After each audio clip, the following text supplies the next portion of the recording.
বন্ধুরা, আমি প্রশান্ত টাউন। আমরা এসছি আপনজন ক্লাব নলাটি। দেখো পুরো সেট আপ তোমাদেরকে দেখাবো। আমার সাথে আছে গুড্ডুদা, এসছে কাটুয়া থেকে, ভিডিও বাজাতে এসছে। রাত্রে দেখাবো তোমাদেরকে ভিডিও, তোমরা দেখে নিও। দেখো আমাদের পুরো সেট আপ, আরো ভালো লাগবে।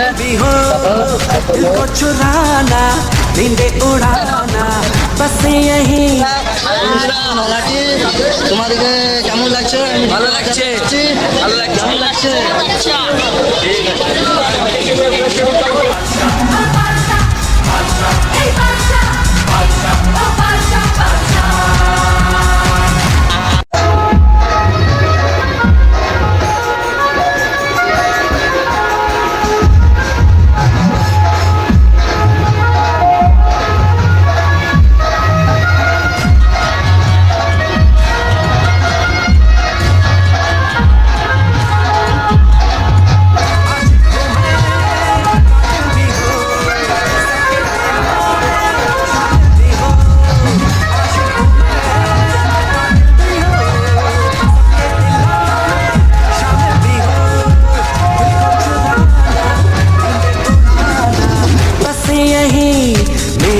कसूर वादों से अपने मुकरता नहीं, मरने से मैं कभी डरता नहीं।